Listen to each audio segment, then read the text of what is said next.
জঙ্গল অধ্যুষিত শালবনী ব্লকের বুড়িশোল এলাকায় ঐতিহ্যমণ্ডিত বুড়ি সিনির পুজো উপলক্ষে 10,000 মানুষের অন্নভোগের আয়োজন করা হলো মঙ্গলবার।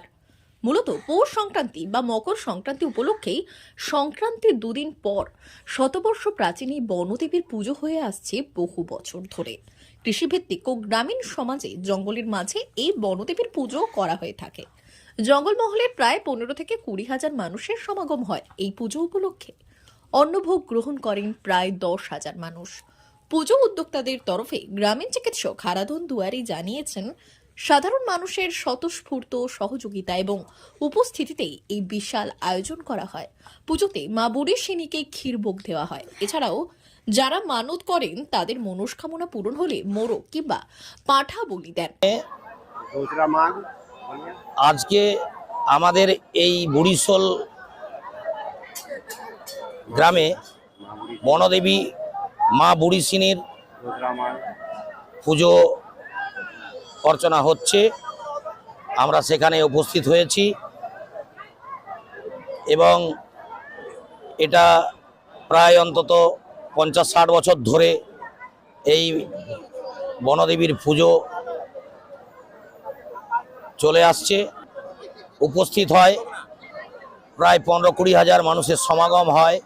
স্থানীয় একটি স্কুলের প্রধান শিক্ষক ডক্টর প্রসন্ন কুমার পড়িয়া বললেন, লোক সংস্কৃতি ও লোক ঐতিহ্যকে বাঁচিয়ে রাখতে এই ধরনের লোক দেব দেবীদের পুজোর আয়োজনের গুরুত্ব অপরিসীম। যেভাবে এলাকাবাসী প্রতি বছর নিষ্ঠা ও বিশ্বাসের সঙ্গে বিশাল আয়োজন করে থাকেন, তাতে আমরা অভিভূত। এই পুজো আমি এখানে প্রায় 14 বছর শিক্ষকতা জীবনে করছি। তাতে আমি দেখছি যে প্রতি বছর এখানে যে বুড়ি সিনির নামে যে পুজো হয়, এখানে পুজোর বহর যেমন দিন দিন বাড়ছে, পাশাপাশি স্থানীয় এলাকার শালবনীর এমনকি মেদিনীপুর শহরেরও বহু মানুষ এই উৎসবে এবং এই পুজোয় অংশগ্রহণ করেন। এখন পুজোর পাশাপাশি এর মেলাও এবং পুজোর সঙ্গে সঙ্গে বহু মানুষের প্রসাদ দর্শনের সুযোগ হয়। ফলে গ্রামীণ সংস্কৃতির একটা বিকাশ এবং চর্চার জায়গা এইটা দিন দিন বাড়ছে। এবছর যেন আরো বেশি মাত্রায় আমরা দেখছি।